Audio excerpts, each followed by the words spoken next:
All right, welcome on in everyone to another episode of First CSP, the channel dedicated to bringing you the first council shoulder patch issued from each council in Scouting America, both past and present. Today we're going to take a look at Quinnipiac 74 out of Connecticut. This council was originally formed in 1935 as the name change from Southern New Haven County 74, and then lasted all the way up until 1998 when it merged with Fairfield County to form Connecticut Yankee 72. A couple of issues to take a look at, starting with the first issue. This is the S1 for Quinnipiac 74 with its light blue border, dark blue background, white Cherish the Wide Earth. With the Dipper, some constellations.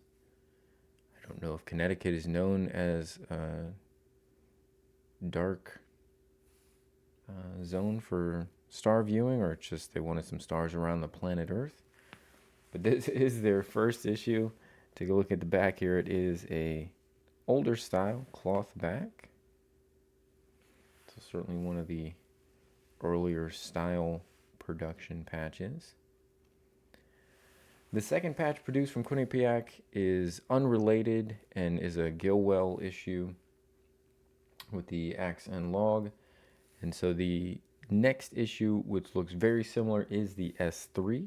The S3 had two production runs that previously were categorized as S3A and S3B. We do have both of those to take a look at. Basically, the main change is if you look at this little star on the S1, they've changed that to a fleur-de-lis.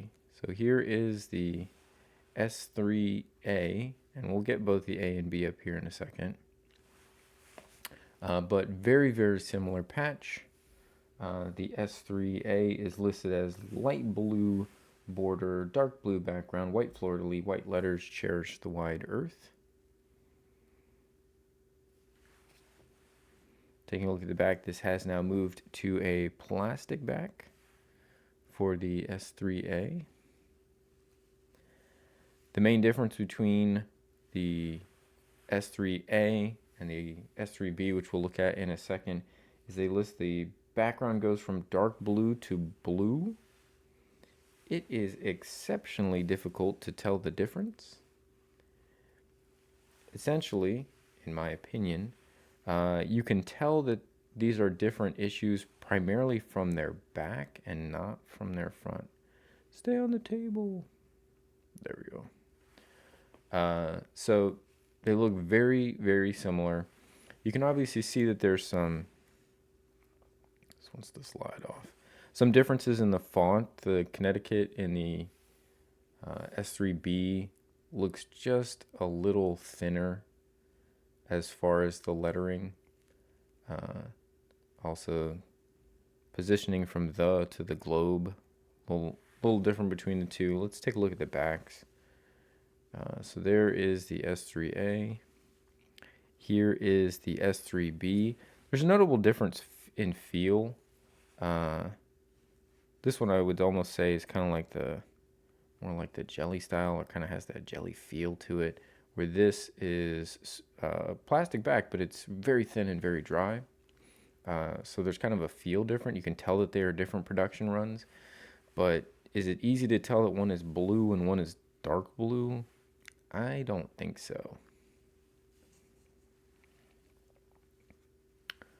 But regardless, if you have a fleur-de-lis, you know that you're dealing with an S3. Take these off. And if you have a star, then you're dealing with the first issue, the S1. So those are the first issues for Quinnipiac 74 out of Connecticut. Hope you have found this to be informative and entertaining. Back every single day with brand new episodes. We hope to see you back here tomorrow for another new First CSP. Until then, thank you all for stopping by today, and I hope you all have a great rest of your day.